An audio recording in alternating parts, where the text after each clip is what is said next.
अरे बुआ माझं थोडी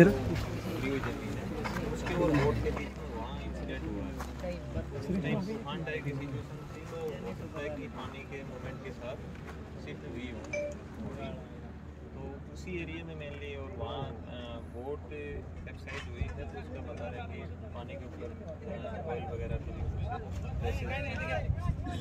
तो उम्मीद है कि उसी एरिया में मेनली हमारा रहे।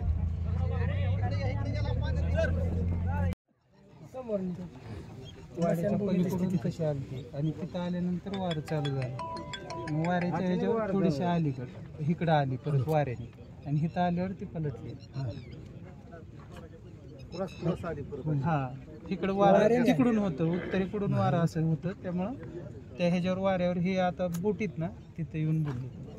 रात्रीचं जे आपलं PSI आले इथं कुठं सापडले आपलं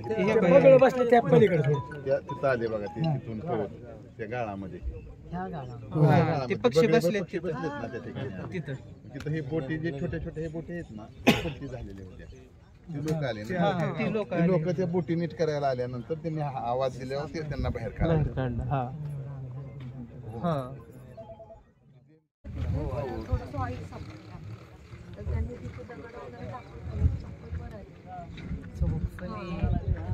काळामुळे ते सगळं जाईल, विजिबिलिटीच नाही ना, त्याच्यामुळे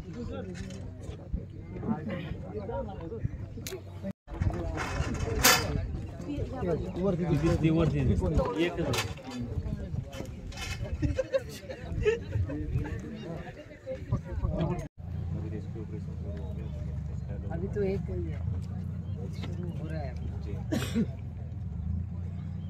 इतना भी पानी नहीं है, लेकिन पानी में डेप्थ है ना, कहीं ज़्यादा होगा कहीं कम होगा, ऊपर से पानी में मिट्टी और वो सब मिक्स होने से विजिबिलिटी बिल्कुल जीरो है.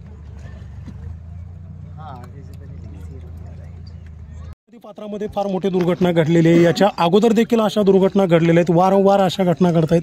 नेमकी काळजी घेतली जात नाही का? ज्यावेळी ही बोट प्रवास करत होती त्यावेळी जर नियमावली पाळली असती, कुठंतरी जो आपण नियम वापरतो ते जर झालं असतं तर हे लोक कुठंतरी वाचली असते. त्याची इन्क्वायरी आम्ही मागितलेली. आता लोकांना शोधणं ही आमच्या सगळ्यात प्राधान्याची गोष्ट आहे.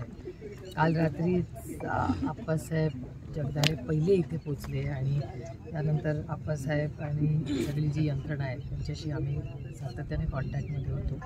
यंत्रणेने आणि मी NDRFचेही आणि प्रशासनाचेही आभार मानते की लगेच इन ॲक्शनमध्ये येऊन त्यांनी फटाफटा इथे सगळी यंत्रणा लावली. पण काल रात्री इतका चिखल आणि अंधार होता की काही दिसतही नव्हतं आणि मग सकाळी 6 वाजल्यापासून NDRFची टीम, त्यांचे लोक आता आत, त्यांच्या 2 बोटी गेलेल्या आहेत, 10 लोक गेलेले आहेत त्याच्यामुळे आतमध्ये आता. त्यामुळे आमची अपेक्षा आहे की आजच्या दुपारपर्यंत संध्याकाळपर्यंत क्लॅरिटी. तुम्ही स्पॉट व्हिजिट केलेली, यंत्रणेशी बरोबर चर्चाही तुमची झालेली, काय अडचणी येत आहेत यंत्रणेला हे काम करत? मला असं वाटतं कालचा अंधार जो रात्री पडला आणि त्यानंतरचा चिखल आणि ही एक घटना प्लस या भागामध्ये काल केळ्याचं प्रचंड नुकसान झालं, म्हणजे शेतकऱ्यांचं खूप नुकसान झालेलं आहे. त्याचाही एक आढावा तातडीने आपल्याला घ्यावा लागेल. आधीच कांद्याला भाव नाही आहे, शेतीत मालाचा, त्याच्यातून आता एवढं मोठं नुकसान झालं आहे. त्यामुळे आमची सरकारला मागणी असेल की तातडीने पंचनामे करावे आणि अडचणीत आलेला हा शेतकरीही आणि काल जे काही नुकसान इंदापूरच्या संपूर्ण भागात झाले त्याची आजच्यावर आजच पाहणी करून त्या सगळ्या शेतकऱ्यांना आणि जी कुटुंब त्यांच्या घरातली दुर्दैवी घटना झाली त्यांना आधार देण्याची गरज आहे.